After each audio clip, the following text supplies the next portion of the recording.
안녕하세요. 저는 두 아이를 키우고 있는 40대 여성 사연자입니다. 10여 년 전 처음 만났던 남편과 저는 한눈에 서로가 짝임을 알아보았고 그 후로 싸움 한 번 한 적이 없이 잘 지내왔어요. 오랫동안 연애를 하며 자연스럽게 결혼까지 하게 되었고 얼마 뒤 저희는 예쁜 아이까지 얻으며 행복한 가정을 꾸리게 되었죠. 저는 워낙에 가난한 친정 때문에 어려서부터 고생이 참 많았었어요.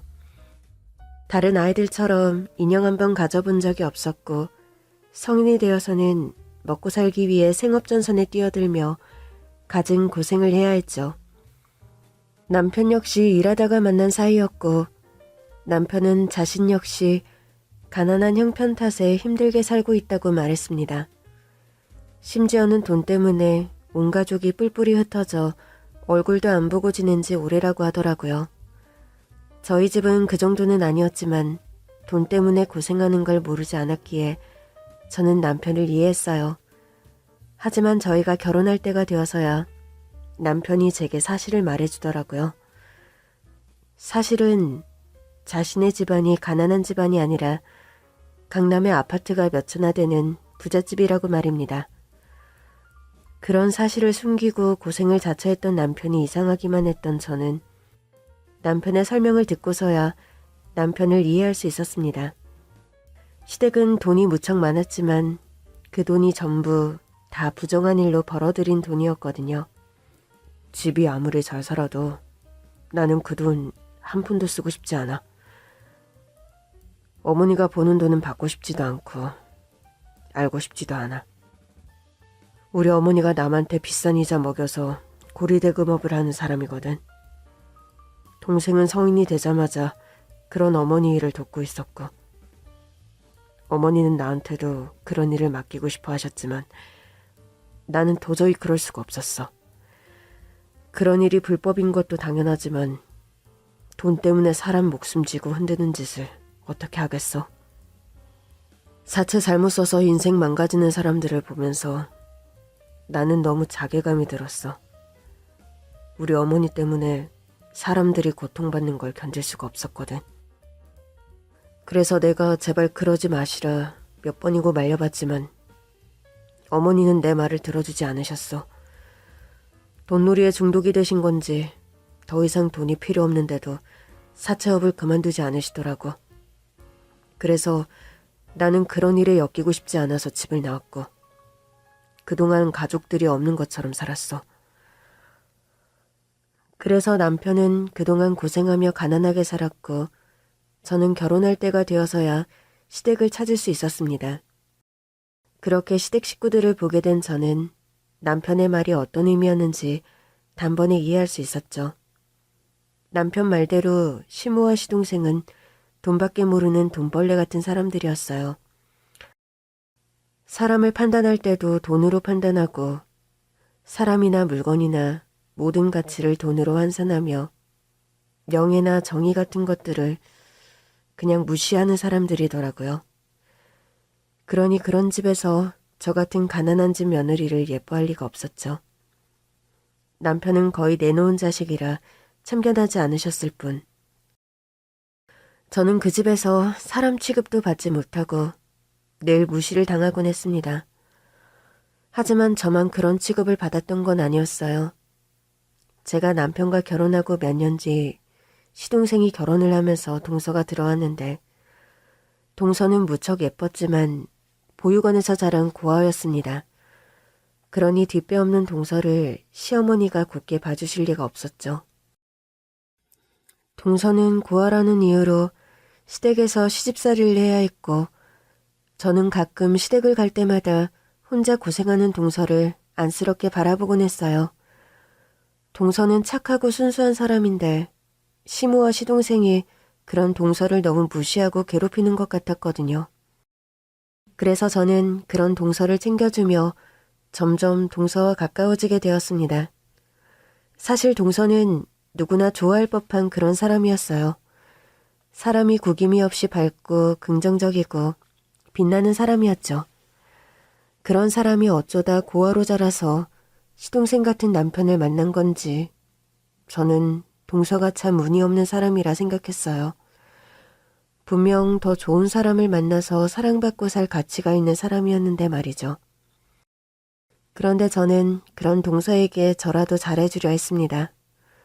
나도 가진 게 별로 없어 많은 걸 해줄 수는 없지만 만날 때마다 동서를 챙겨주고 선물을 하고 자매처럼 사이좋은 동서지간으로 지내려 노력했죠. 덕분인지 동서 역시 저를 언니처럼 잘 따랐고 저도 그런 동서 덕분에 시댁에서 버틸 수 있었던 것 같습니다. 그렇게 동서는 여전히 시모의 수발을 들며 고생을 하고 저는 아이들을 키우며 열심히 살던 어느 날 남편이 갑작스럽게 세상을 떠나고 말았습니다. 늘 가족을 위해 고생하던 남편이 새벽 아침 일찍 일을 나가다가 그만 사고를 당하고 말았던 거죠. 누구도 예상하지 못했던 사고에 그 충격은 더 클 수밖에 없었어요. 그렇게 남편의 빈소를 차리고 멍하니 있던 저는 얼마 뒤 장례식장을 찾아온 시모와 시동생을 마주하게 되었습니다. 먼저 떠난 남편도 저도 별로 반가워할 사람들은 아니었지만 그래도 남편의 하나뿐인 가족이니 문전박대할 수도 없었죠.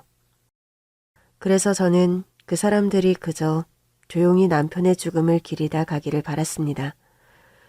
그런데 영정 앞으로 성큼성큼 들어온 시모가 제 앞에서 뻘소리를 하더라고요. 저희 남편이 남긴 재산이라도 있냐는 거였죠. 그래서 형준이가 뭐 남긴 재산은 없니? 있긴 뭐가 있어요. 저희 지금 사는 집도 나라에서 지원해주는 집이고 저희 가진 거 아무것도 없어요. 저희 두 사람 월급이 얼마인지 어머니도 아실 거 아니에요. 게다가 남편이 갑자기 죽어서 장례 치르는 것도 겨우겨우 했는데 남긴 돈이 어디 있겠어요?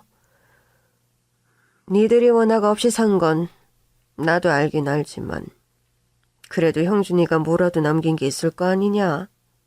하다못해 사망보험금이라도 있을 거 아니야? 어? 보험금이요? 어머니, 지금 죽은 아들 보험금이 궁금해서 찾아오신 거예요? 보험 그런 거 없어요. 보험은 무슨 보험이에요? 아휴, 니들은 참 대책 없이 살았구나. 아니, 자식까지 키우는 애들이 어떻게 보험 하나 틀어놓지를 않았어?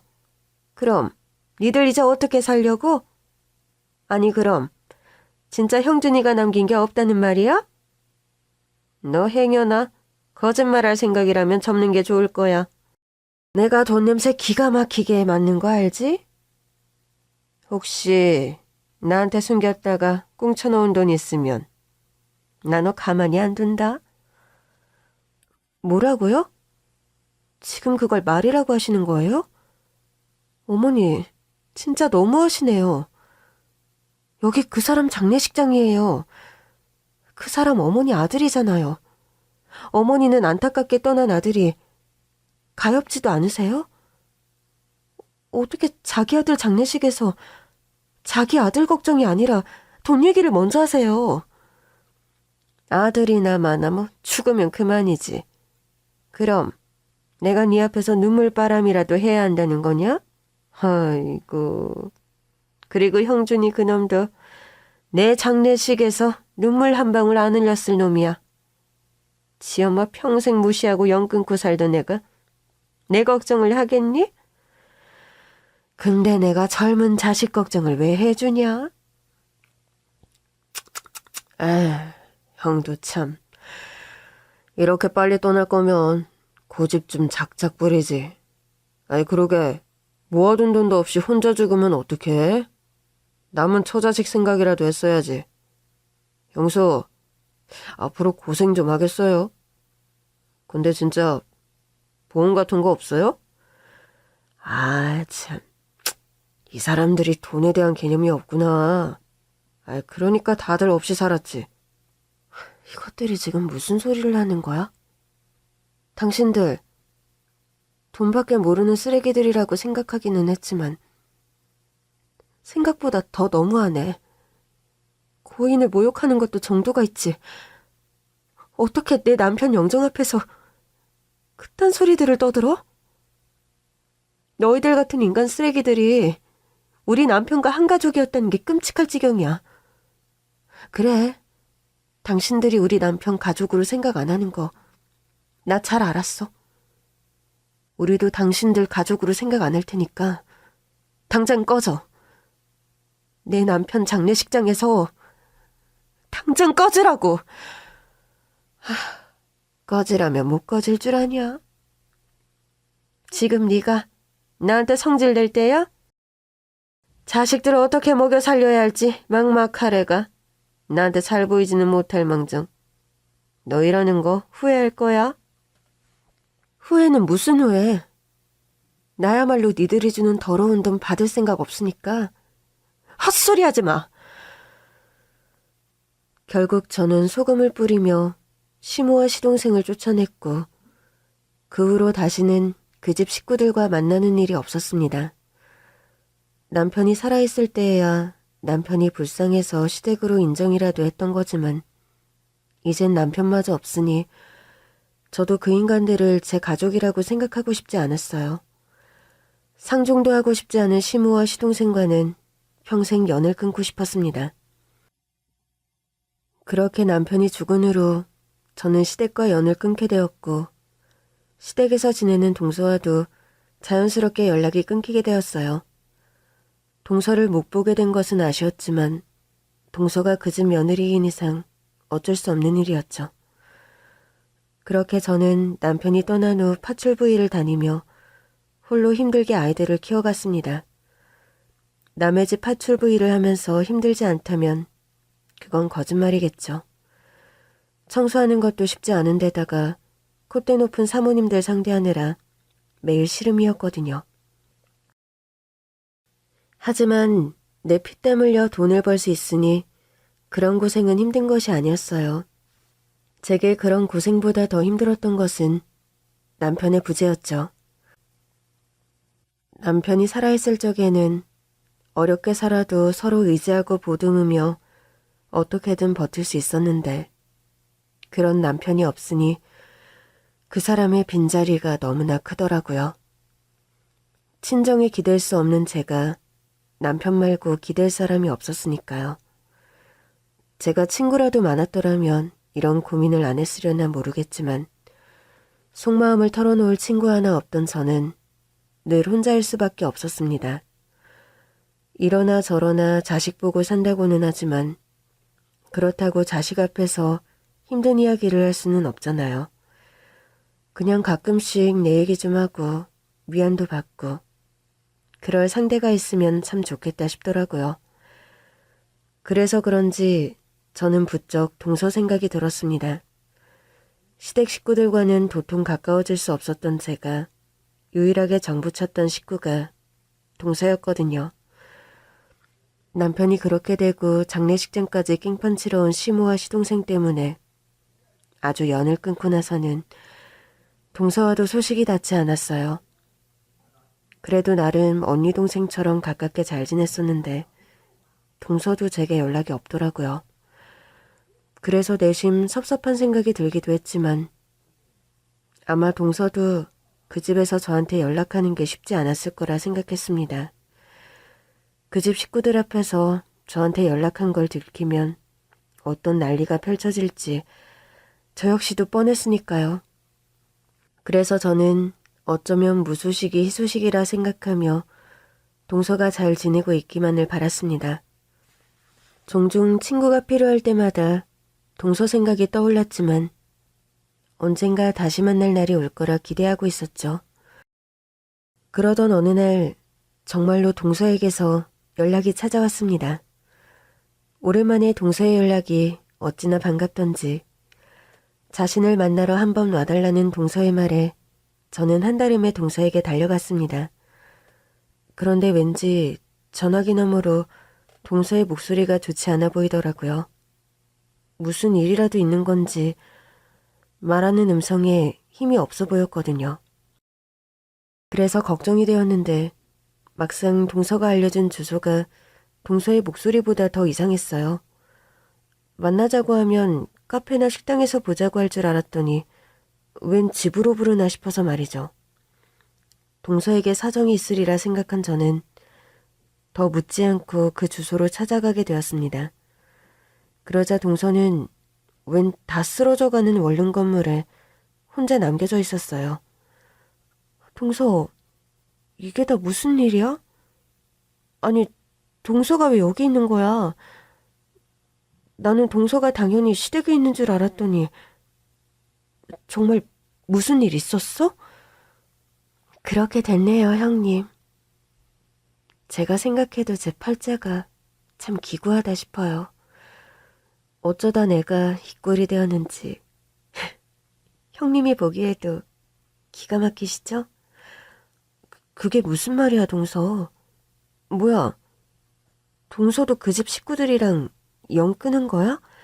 아니면 뭐 이혼이라도 한 거야? 차라리 이혼을 할 걸 그랬나 봐요. 아니면 내 발로 나온 거면 억울하지라도 않죠. 참, 상종 못할 사람들이라 생각하긴 했지만 그래도 정부치고 산 식구를 이런 식으로 쫓아낼 줄은 몰랐어요. 그 인간들이 제가 병에 걸렸다고 집에서 내쫓아버리더라고요. 아픈 사람이 집에 있으면 재수가 없다나 뭐라나. 아무튼 그렇게 됐네요, 형님. 동서가 병에 걸렸다고? 동서, 어디 아픈 거야? 어디가 아픈데? 어쩐지 전화할 때부터 목소리가 심상치 않다더니. 동서 정말로 아팠던 거구나? 네, 제가 암이라네요, 형님. 어쩌다 이런 몹쓸병에 걸렸는지 저 억울해 죽겠어요, 정말. 고아로 부모 얼굴도 모르고 자랐어도 남한테 피해 한 번 안 주고 꽤 열심히 살았다고 생각했는데 저한테 이런 일이 생기네요. 동서가 암이라고? 병원은 가본 거야? 암이면 당장 병원에 입원해서 치료를 받아야지.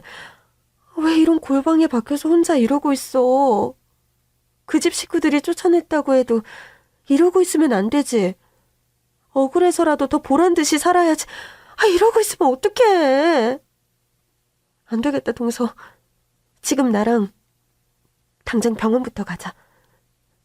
가서 입원해서 치료받자. 소용없어요, 형님.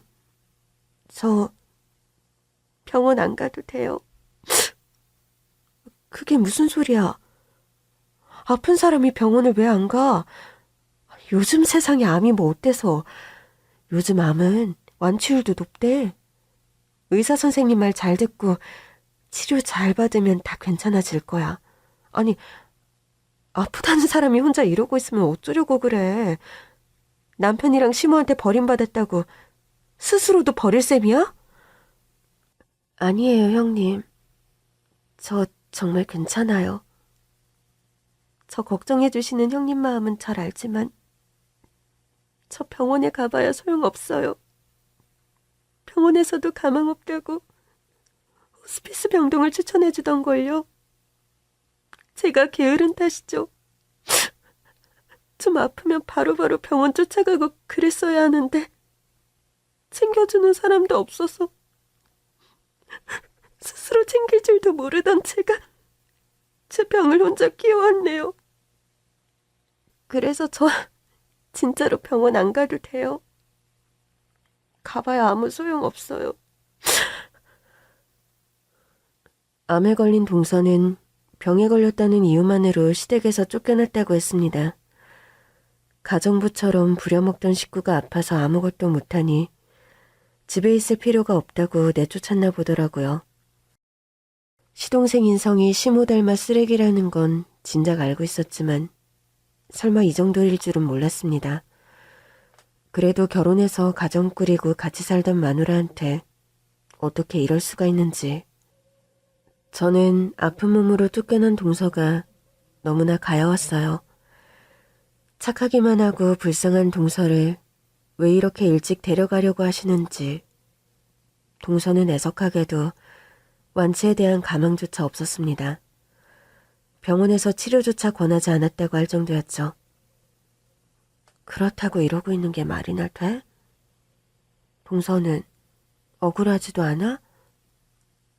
내가 이렇게 원통스럽고 분한데 동서는 오죽하겠냐고. 그 집에서 구박당하고 고생만 하다가 이렇게 쫓겨나서 혼자 앓다 죽으면 너무 억울하잖아. 그 인간들한테 복수라도 해야 하는 거 아니야? 그러게요. 이렇게 될 줄 알았으면 진작 이혼하던가 복수라도 할걸. 바보같이 이제서야 후회가 드네요. 근데 이제 와서 제가 후회해봐야 뭐하겠어요. 이미 다 늦어버렸는걸요. 그리고 제 주제의 복수는 무슨 복수예요. 이것도 다 그런 남편 만나서 결혼한 제 잘못이죠. 그래도 이제는 그냥 마음이 편해요. 나한테 시간이 얼마 없어서 그런 건지 오히려 다 포기하니까 마음이 가벼워지더라고요. 더 이상 누군가를 미워하고 싶지도 않고 내 아까운 시간 그런 인간들한테 할애하고 싶지도 않네요. 이제 와서 원망해봐야 악만 남을 건데 저는 그냥 편안하게 있다가 가고 싶어요. 그래서 다른 사람 말고 형님한테 연락드린 거예요.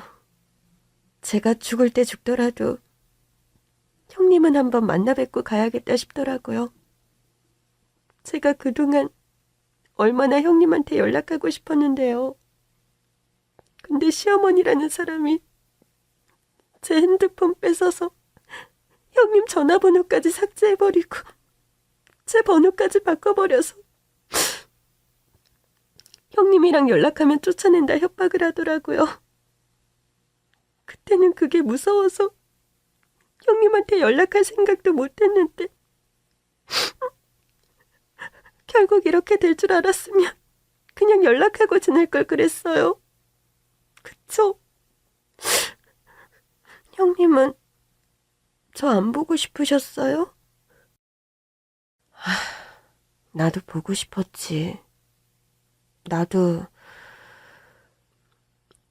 동서 연락 기다렸어. 연락 없는 걸 보면 뭔가 문제가 있다 싶기는 했지만 역시 그랬구나. 하긴 그 집 식구들이 남 잘 되는 꼴을 두고 볼 리가 없지. 아마 시모는 우리가 작땡모이라도 하려나 싶었을 거야. 그래도 결국 이렇게 보는구나. 나야말로 동서가 이렇게 될 걸 알았으면 진작 찾아가는 건데 나도 혼자 자식들 키우며 먹고 살기가 팍팍해서 그러지를 못했네. 그래도 동서 생각 참 많이 했어. 동서도 친정 없고 혼자이지만 나도 비슷한 처지잖아. 더구나 우리 남편 떠나고는 어디 마음 붙일 사람이 없더라고. 그래서 동서랑 얘기라도 하고 싶었는데 그래. 그래도 가기 전에 나한테 연락해줘서 고마워, 동서. 앞으로는 내가 동서 곁에 있을게. 내가 동서 간병이라도 해야지. 아니에요, 형님.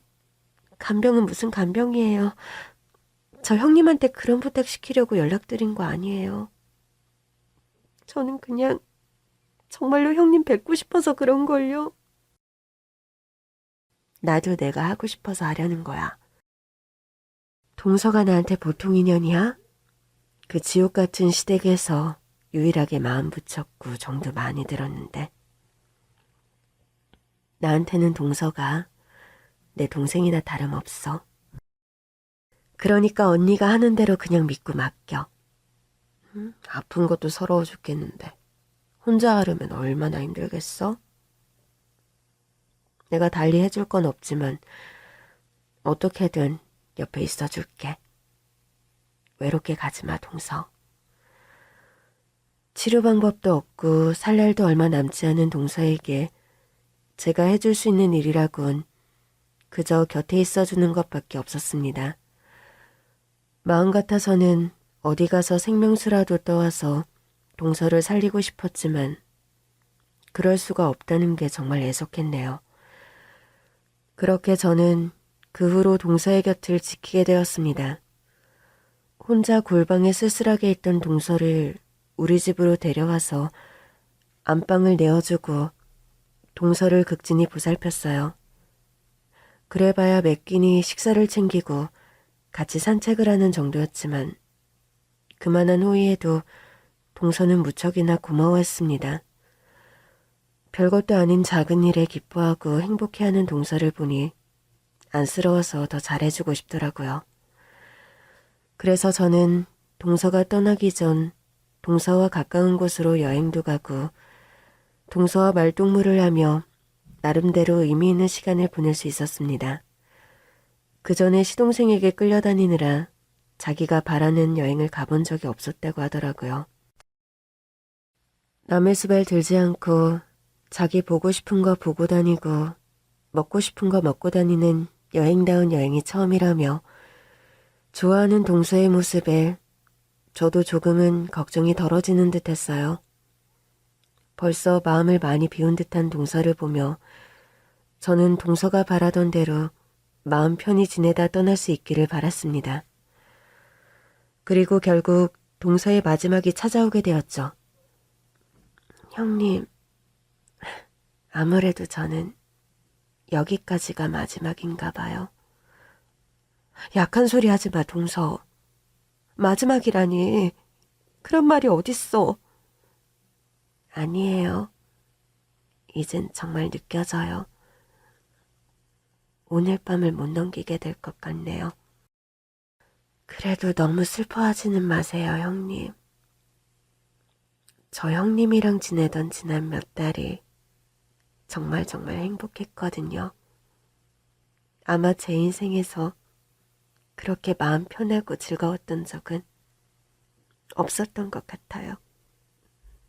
이런 즐거움을 죽기 직전에 알게 되어 아쉽지만 또 한편으로는 감사한 일이라고 생각해요.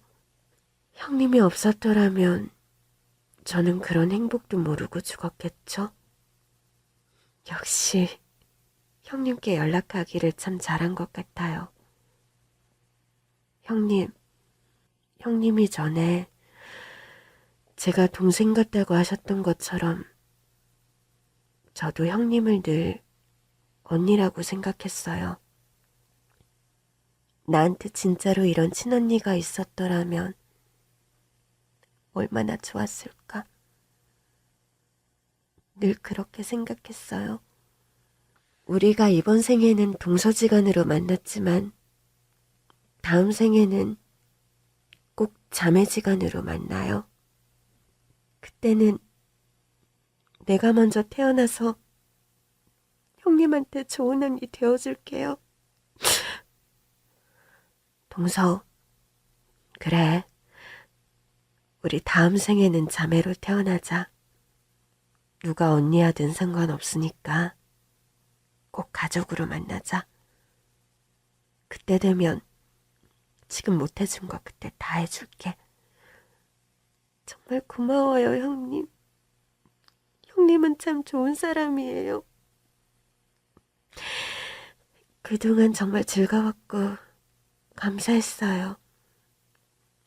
그래서 마지막으로 선물 하나 남기고 갈 테니까 저 떠나고 나면 이 상자 한번 열어보세요. 이제 저한테는 다 의미 없는 것들이 되었지만 형님한테는 의미가 있을 것 같거든요. 형님, 이 은혜 잊지 않을게요. 그렇게 동서는 그날 아침을 맞지 못하고 하늘로 떠나버렸어요. 참 착하고 순수하고 꽃 같은 사람이었는데 이 땅에서 제대로 꽃 피워보지 못하고 결국 별이 되었네요. 남겨진 제게는 너무나 서글픈 일이었지만 떠나기 전 편안해 보이던 동서를 생각하면 다행인 일이라 생각하기로 했습니다. 그러니 남겨진 저는 동서가 좋은 곳으로 갔을 거라 믿으며 안식을 빌어주는 수밖에 없었죠. 그 후 저는 동서의 부탁대로 동서를 조용히 떠나보내고서야 동서가 제게 남기고 간 선물을 열어볼 수 있었습니다. 가진 게 얼마 없는 동서가 죽기 직전 제게 남긴 선물이 뭐였을지 너무 궁금했어요. 그때까지는 대충 책이나 편지나 그런 걸 기대했었죠. 그런데 박스를 열자 들어있는 것은 웬 USB와 핸드폰이 들어있었어요. 이게 대체 뭔지 저는 의아해하며 확인하게 되었죠. 그러자 저는 동서가 제게 남긴 것이 무엇인지 확인할 수 있었습니다. 그것은 다름 아닌 시모와 시동생의 불법 행위에 대한 증거들이었던 겁니다. 핸드폰에는 사채업을 하는 시모와 시동생이 채무자들에게 협박을 하며 불법 추심을 하는 내용들이 녹음되어 있었고, USB에는 그 사람들이 법정 이율에 반하는 어마어마한 이자를 받아내고 세금을 탈루한 증거들이 들어있었습니다. 그러니까 동서는 제게 마지막 선물이라며 시모와 시동생에게 복수할 수 있는 키를 쥐어주고 갔던 것이었죠. 그제서야 저는 동서가 제게 했던 이야기가 뭐였는지 이해할 수 있었어요. 자신에게는 더 이상 의미 없는 것이지만 저에게는 의미 있을 수도 있다던 말. 그게 바로 시댁에 대한 복수를 의미하는 것이었나 봅니다. 사실 저도 남편이 그렇게 떠나고 혼자 아이를 키우며 다른 생각할 겨를 없이 살고는 있었지만 시댁에 감정이 없었던 것은 아니었습니다. 사채업하는 가족들 때문에 평생 남들에게 죄책감을 가지고 살았던 그리고 그런 남편을 미련한 거지로 매도한 시댁. 그런 사람들을 제가 이해할 수 있는 날은 평생 찾아올 리가 없었죠. 더구나 동서의 죽음을 겪으며 저는 시댁에 더더욱 분노를 가질 수밖에 없었습니다. 남도 아니고 하물며 자기 가족을 아프다고 내버리고 심지어 죽은지도 모르고 있는 시모와 시동생을 떠올릴 때마다 저도 모르게 속에서 우라가 치미는 듯 했어요. 그렇게 다른 사람들을 핍박해온 인간들이 계속 호의호식하고 산다는 건 도저히 용납되지 않더라고요. 그래서 저는 동서가 제게 그 선물들을 남긴 것에 대한 의미를 깊게 새기며 제가 시모와 시동생에게 복수를 하기로 결정했습니다. 동서가 그 무서운 집구석에서 어떻게 이런 증거들을 모을 수 있었는지 모르겠지만 한때 저도 그 집 며느리였기에 얼마나 고생을 했을지 모르지 않았어요. 법을 잘 모르는 제가 봐도 동서가 남긴 증거들은 무척이나 중요해 보였죠. 그러니 저는 동서가 어렵게 모은 증거들을 의미 없이 둘 수 없었습니다. 그래서 어떻게든 이 증거들로 시동생과 시모에게 죗값을 치르게 하겠다며 저는 난생 처음 경찰서를 찾아가게 되었어요. 거기서 특수범죄수사팀 형사들을 만나 시댁의 불법 추심 증거들을 들이밀며 수사를 의뢰하게 되었습니다. 이 증거들을 전부 사모님이 찾으신 건가요? 아니요. 저 말고 저희 동서요. 얼마 전에 병으로 떠난 동서가 죽기 직전까지 들고 있었던 증거들이에요. 아마 동서가 병에 걸리지 않았더라면 직접 신고를 하려고 했었던 것 같은데 동서가 없어서 제가 찾아오게 됐네요. 그러니까 형사님, 제발 말해주세요. 이것들이 정말 증거가 되나요? 이 증거들로 그 인간들 잡아놓을 수 있는 거예요? 글쎄요. 이걸 어떻게 말씀드려야 할지 모르겠는데 우선은 증거들의 내용이 상당히 구체적이고 정확해 보입니다. 장부나 거래 내용만 보더라도 불법이 확실해서 잡기만 한다면 분명 실형을 받게 될 거예요. 하지만 이런 범죄자들 특징이 워낙 교활하다는 거거든요. 보통 이중장부들을 만들어 놓거나 가짜 회사를 세워놓고 뒤에서 범법을 저지르는 편이라 이것만 가지고는 어려울 수도 있어요. 그쪽에서 자기들 잘못이 아니라고 나오면 저희도 도리가 없거든요. 그러다가 좋은 변호사 선임해서 빠져나올 수도 있는 거고요. 그런 게 어딨어요. 거기 핸드폰에 녹음된 거 들어보시면 아시겠지만 이 사람들 정말 악질이잖아요. 겨우 300만 원 빌려줘 놓고 3천만 원 내놓으라고 하는 게 어딨어요. 가족들 목숨까지 지고 협박까지 한다던데 이런 놈들이 그냥 풀려나면 되나요? 그러게 말입니다.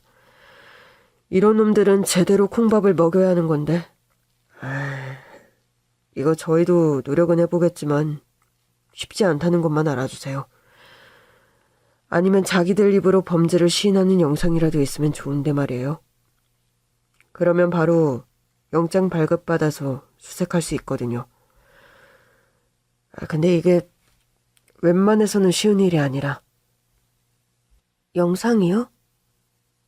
그럼 그 인간들이 자기들이 무슨 짓을 저질렀는지 자백하는 영상이 있으면 된다는 거죠? 그렇죠. 근데 바보가 아닌 이상 자기들 입으로 그 얘기를 하겠어요?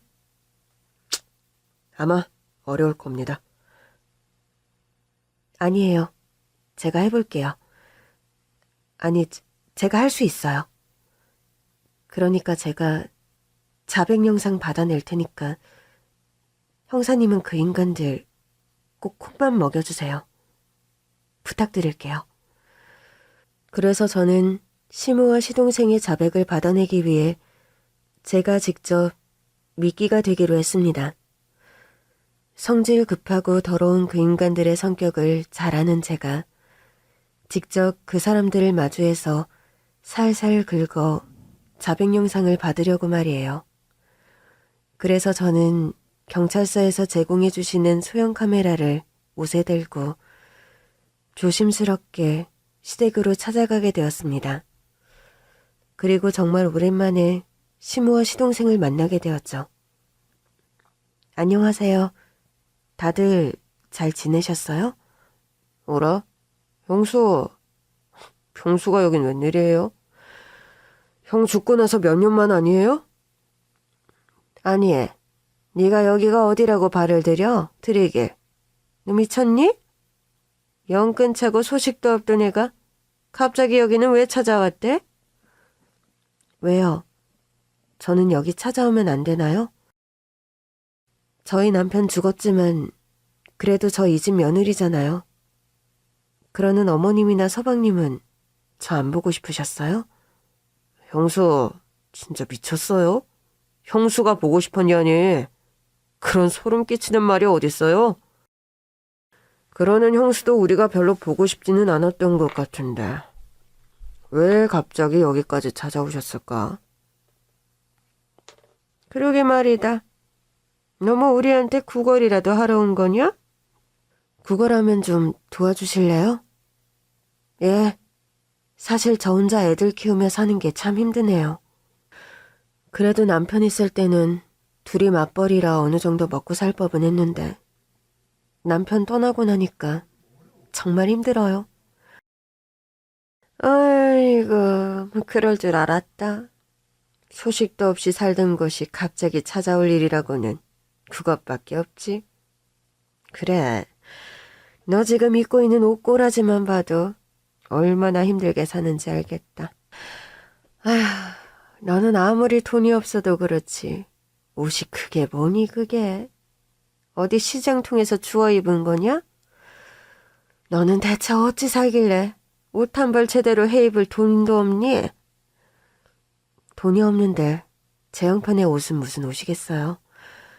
이런 데에 신경 쓰느니 저희 생활비나 보태고 저 입을 옷 있으면 저희 애들 입힐 옷 하나 더 사겠죠.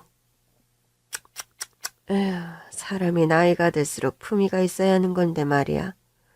너는 어째 나이 들수록 더 궁상이 되니? 아유, 이래서 가난하면 남편 없이 사는 게 고된 거야. 그나마 우리 아들 살아있을 때는 사람 굿이라고 사는 것 같더니. 그래서 너 무슨 일하고 사니? 뭐 제대로 일을 하기는 하는 거야? 파출부이래요. 일이 힘들기는 한데 그래도 매달 돈 들어오니 그것만으로도 감지덕지하죠. 에?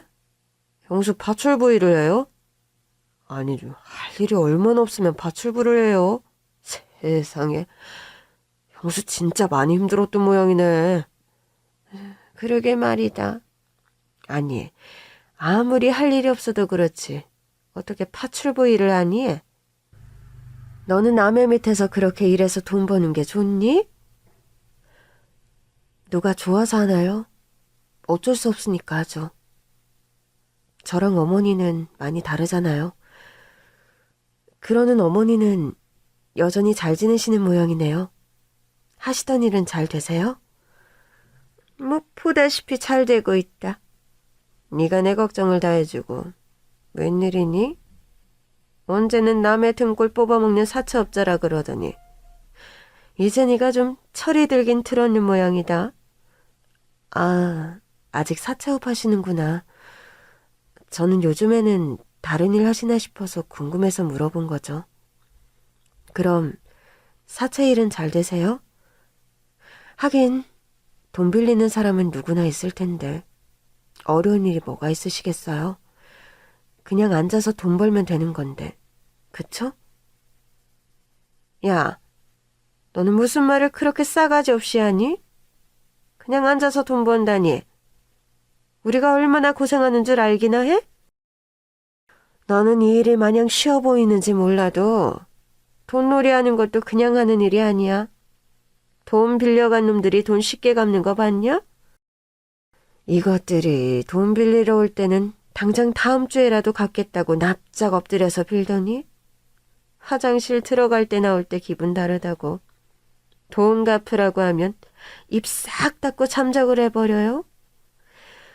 그냥 그렇게 도망다니면 남의 돈 안 갚아도 될 줄 아는 건지 아휴, 미련한 짓들을 하는 거지.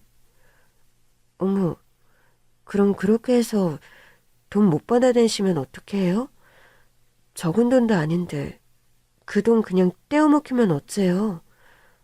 아니 형수는 우리가 바보 같아 보여요? 떼어먹히긴 뭘 떼어먹혀요? 어떻게든 받아내야지. 세상에 내 돈 못 받고 포기하는 사람은 없다고. 그런 놈들은 멍청한 놈들이지. 안 그래요 엄마? 그러게 말이다. 아무래도 네 형수가 뭘 잘 모르는 모양이다. 예, 너는 사채업 하는 사람이 돈 띄어먹히고 편히 잘 줄 아니? 그런 건 절대 못 참지. 나는 살면서 한 번도 돈 빌려주고 못 받아본 적이 없어. 어떻게든 지구 반대편까지 쫓아가서라도 받아내야지. 근데 그게 말이 쉽지. 안 주겠다고 뻐기면 어쩔 수 없는 거 아니에요? 아니면 돈 없다고 배째라 그러면 그만이잖아요. 은행에서도 추심한다고 다들 고생하시는 것 같던데. 어머니는 뭐 방법이라도 있으세요? 방법? 그 방법을 네가 알아서 뭐하게? 그러고 보니까 너 좀 이상하다. 갑자기 찾아와서 안 하던 질문을 하고 말이야. 괜히 이런 일에 관심 가지고. 너 뭐야? 너 무슨 꿍꿍이야? 저는 어떻게든 시모와 시동생의 자백을 받아내려 질문을 유도했습니다. 워낙 자기들 말 떠들기를 좋아하는 인간들이라 쉽게 넘어올 거라고 생각했는데 제가 너무 긴장해서 연기를 잘 못했던 건지 시모가 갑자기 의심을 하기 시작하더라고요. 왜 이런 걸 꼬치꼬치 캐무느냐며 저를 의심하는 듯했죠. 그 순간 혹시라도 숨겨진 카메라를 들킬까 겁이 났지만 저는 거기서 멈출 수가 없었습니다. 동서를 위해서라도 어떻게든 증거를 잡아야 했으니까요. 그래서 저는 잠시 놀란 심정을 진정시키며 다시 차분하게 연기를 시작하게 되었어요. 제가 꿍꿍이는 무슨 꿍꿍이가 있겠어요. 그냥 궁금해서 그런 거죠. 제가 여기 왜 왔겠어요. 저 사정 어려워서 온 거잖아요. 사실은 먹고 사는 게 너무 힘들어서 어머니 도움이라도 받을까 싶었어요. 제가 어머니 밑에서 일이라도 배우고 잔심부름이라도 하면 콩고물도 떨어지고 그럼 지금보다는 더 먹고 살만해지지 않겠나 싶어서요. 언제는 사채 사자만 나와도 기겁을 하던 네가? 그땐 그랬지만 지금은 생각이 바뀐 거죠. 가난 앞에 자존심 부릴 게 뭐가 있겠어요. 게다가 저 하나라면 몰라도 애들까지 있는데. 애들 생각해서라도 저 이제 아무것도 개의치 않아요. 이야, 형수 많이 바뀌었네. 옛날에는 형이랑 똑같이 답답하게 굴더니 이제는 세상을 좀 알았나 봐요. 그래, 그래야 사람다운 거지. 돈 앞에 장사 있어? 원래 사람 속은 다 똑같아. 형은 바보 등신같이 돈 맛을 못 봐서 그런 거지. 형도 자식 걱정해야 할 만큼 어려워졌으면 우리랑 손잡았을 거라고. 맨날 지 혼자 손에 피 안 묻히고 고고하게 살더니 그렇게 일찍 죽은 거 봐. 너 정말 이 일 할 수 있겠니? 진심이야? 어떻게 해야 하는 건데요? 뭐 사람들 찾아가서 협박하고 돈 받아내고 그러면 되나요? 형수 제법 아시네. 이 일은 기본적으로 협박이 기본이거든. 협박을 얼마나 잘하냐 하는 걸로 돈을 빨리 받아낼 수 있는 거라고. 근데 요즘에는 직접 찾아가고 그런 거 잘 안 해요. 전화가 다 있는데 뭐 그냥 하루 종일 전화 걸어서 사람을 못 살게 굴면 되는 거야. 죽여버리겠다. 네 식구들 가만 안 두겠다. 회사에 찾아가겠다. 사람을 쉴 틈 없이 몰아붙이는 거야. 돈 빨리 안 갚으면 어떻게 할 거라고 계속 그러는데 어떤 누가 멀쩡하게 살겠어? 그럼 그때 얼른 돈 받아내는 거지. 그놈이 정 돈이 없다고 하면 그 부모 괴롭혀서 받아내면 되는 거고. 근데 그런 거 다 불법 아니에요? 보니까 여기 이자도 너무 높게 받는 것 같던데. 법정 이자보다 많이 받으면 불법이잖아요. 예, 너는 돈 버는 일하면서 불법 소리를 하고 있어? 푸정타게. 그럼 그 정도 리스크 없이 어떻게 큰 돈을 버니? 불법이라는 건 걸렸을 때 나는 소리고 안 걸리면 불법이 아닌 거야? 그러다 정말 걸리면 어떻게 해요? 저 경찰에 붙잡혀가면 그건 정말 곤란해요. 집에 애들이 있는데. 형수 참 쓸데없는 고민도 많으시다. 그럴 일 있을 리가 있나? 누가 신고하지 않는 이상 일은 깨끗한 거예요. 그렇다고 돈 빌려간 놈들이 신고를 할까? 걔들은 신고를 못해. 애초에 이런 사채 갖다 쓰는 것부터가 불법이거든. 아무것도 모르는 애들 살살 긁어서 겁 좀 줘놓으면 아무것도 못한다고요? 그래, 우리가 이 일을 하루 이틀 하는 것도 아니고 여태 무슨 일 있었니? 갑자기 조사가 들어오지 않는 이상 걸릴 일은 절대 없어. 그리고 우리 이번에 도박 사이트도 열게 됐어요. 돈놀이 하다 보니 이제 사업 확장을 해야 할 시기가 왔다고나 할까? 형수, 정 그렇게 걱정되면 사이트 운영이라도 해보던가. 이건 그냥 앉아서 사람들 관리하고 하면 되니까. 안 그래도 사람 필요했는데 잘 됐네. 도박 사이트를 운영할 거라는 이야기는 전혀 모르고 있었는데 묻지도 않은 말을 술술 불어대는 시동생을 보며 저는 속으로 쾌재를 불렀습니다. 뜻밖의 수학에 이번에는 정말 증거가 확실하다 싶더라고요. 원하던 증거를 받아낸 제가 더 이상 그 자리에 있을 필요는 없었습니다. 그래서 저는 이제 그 인간들의 비위를 그만 맞추고 퇴장을 해야겠다 싶었죠. 도박 사이트까지 정말 대단들 하시네요. 근데 저는 아무래도 같이 일 못할 것 같아요. 평생 죄 한 번 안 짓고 살아온 제가 불법적인 일을 하려니 아무리 생각해도 아닌 것 같네요. 뭐? 너 지금 장난하는 거냐? 너 뭐야? 여태 같이 일하고 싶다고 이빨 털었던 거 아니었어? 어떻게 일하느냐며 다 물어봐 놓고 갑자기 못하겠다니. 그게 말이야 방구야?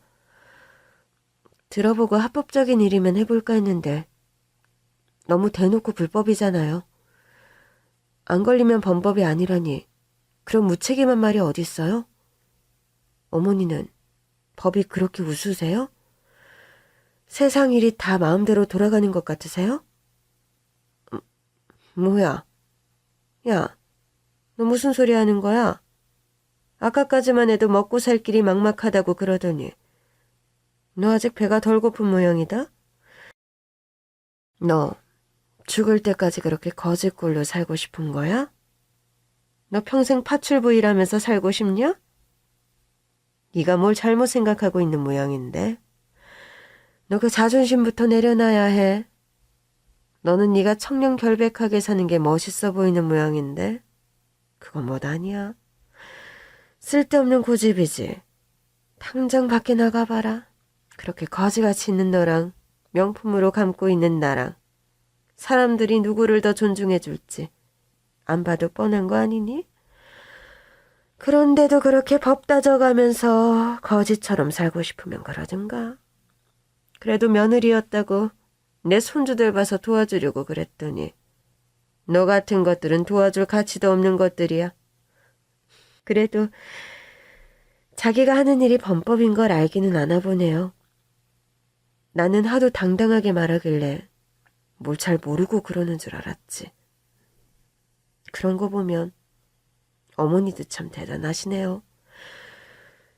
대놓고 불법인 일을 그렇게 뻔뻔하게 하는 것도 쉽지가 않을 텐데. 어떻게 여태 안 붙잡혀가고 이랬는지 궁금할 지경이에요. 그동안은 운이 참 좋으셨어요. 그래서 불법 사업 확장까지 하시고 참 다들 대단해요. 그쵸? 뭐야 형수, 도와달라고 찾아온 거 아니었어? 도와달라고 찾아왔으면 고분고분할 것이지. 왜 또 이렇게 싸가지 없이 나와? 아직도 분위기 파악 못하네. 나 도와달라고 찾아온 거 아니거든? 내가 미쳤다고 당신들 도움을 받겠어? 내가 세상에서 제일 경멸하는 사람들이 당신들 같은 사람들이야? 남의 피눈물 뽑아서 호의호식하는 인간들. 그런 주제에 뭐가 그렇게 잘났다고. 뭐? 남들이 보면 누구를 더 존중해? 모르는 사람들이야. 니들 몸에 걸친 명품 보고 해해실실할진 모르겠지만 그 사람들도 뒤돌아서면 니들 욕해. 돼지 목에 진주 목걸이 건다고 돼지가 사람 되겠니? 당신들이 아무리 명품 끌어안고 잘난 체 해봐야 당신들은 그냥 더럽게 돈 벌어서 펑펑 쓰는 졸부밖에 안 돼. 뭐라는 거야? 그러는 너는 남의 발 밑에 납작 엎드려서 남의 뒤치다꺼리 나는 주제에 지가 뭐라고 그딴 소리를 내? 파출분하는 것이 모자랐다고 난리야, 어? 나는 그런 더러운 짓 해서 더러운 돈 벌어먹느니 차라리 없이 사는 게 100번 낫다. 남의 등 쳐먹고 그러는 것보다는 열심히 피땀 흘려 정당하게 돈 버는 게 낫지 않겠어? 그래서 그런 불법 저지르면서 언제까지 자랑스러울 수 있나? 어디 한번 보자. 아니, 이제 더 보지는 못하겠네. 당신들도 이제 죗값을 치러야 할 때가 왔으니까. 뭐? 아니, 얘가 지금 무슨 소리 하는 거야, 대체? 우리가 죗값을 왜 치러? 죄는 무슨 죄? 형수, 무슨 재수없는 소리를 그렇게 해요. 남의 눈에서 피 뽑는 우리가 형수라고 어떻게 못할까 봐? 사실 말이 형수지. 형도 없는 마당에 형수가 무슨 소용이야? 그래, 나 너랑 상관없어.